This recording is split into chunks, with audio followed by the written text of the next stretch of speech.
March மாதம் 12ஆம் தேதி புதன்கிழமை யோனா தீர்க்கதரிசியின் புத்தகம் 3வது அதிகாரம் 1 10 வசனங்கள். யோனாவுக்கு ஆண்டவருடைய வாக்கு 2ஆம் முறையா முதல் தடவை கிடைத்தது தவறி தப்பி ஓடினார். அதனால் பெரும் அழிவு ஏற்பட்டு திமிங்கலத்தினால் விழுங்கப்பட்டு 3 நாள் திமிங்கல் வயிற்றில் இருந்து கக்கி விட்டது. பிறகு ஆண்டவர் அவரையே அனுப்புகிறார். நீ புறப்பட்டு நகருக்கு சென்று அறிவி, இதோ இன்னும் 40 நாட்களுக்குள் இன்னும் 40 நாள் நினைவே நகரம் அழிக்கப்படும் என்று அறிவித்தார். அந்த மக்கள் மனம் திரும்ப வேண்டும். இதோ இன்னும் 40 நாட்கள் நினைவே அழிக்கப்படும். மக்கள் இந்த நினைவே செய்தியை எல்லாரும் முன்பிருந்து முடிவு செய்தார்கள். பெரியோர் முதல் சிறியோர் வரை, அரசன் முதல் எல்லா மிருகங்கள் எல்லாருமே என்ன செய்தார் என்றால் உடையை களைந்து விட்டு சாக்கு விடுத்தி சாம்பலில் படுத்து மன்றாடினார். அந்த வார்த்தையை கேட்டு அவர்கள் மனம் திரும்பினார், ஏற்றுக்கொண்டார். தாங்கள் மனம் திரும்ப வேண்டும் என்று. நினிவே என்பது ஒரு புறவினத்து இடம், புறவினத்து தேசம். ஆனாலும் அந்த யோனா அந்த செய்தியை கேட்டு 3 நாள் ஆகும் அந்த யோனா நகரம் இன்னும் 40 நாட்களில் அழிக்கப்படும் என்று சொல்லப்பட்டது. ஆனால் அவர்கள் மனம் திரும்பி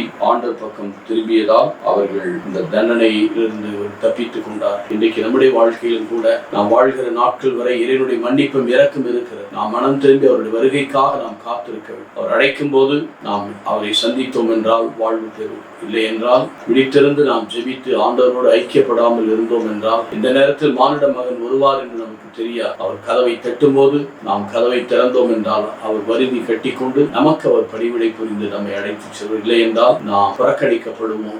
திருடன் எந்த நேரத்தில் வருவான் என்று தெரியாது, கற்ப வேதனை இந்த நேரத்தில் பெண்ணுக்கு தெரியாது போல நம்முடைய முடிவு மாறிவிடாதபடி ஆண்டவருக்குள் நம்மை ஒப்புக் கொடுப்போம். என் நல்ல ஆண்டவரே, என்று நாங்கள் ஆயத்தமாய் இருந்து மனம் திரும்பி உடைய இரக்கத்தையும் பரிவையும் பெற நீர் எங்களுக்கு சொல்லித்தார். எங்கள் நல்ல தகப்பனே, ஆமென்.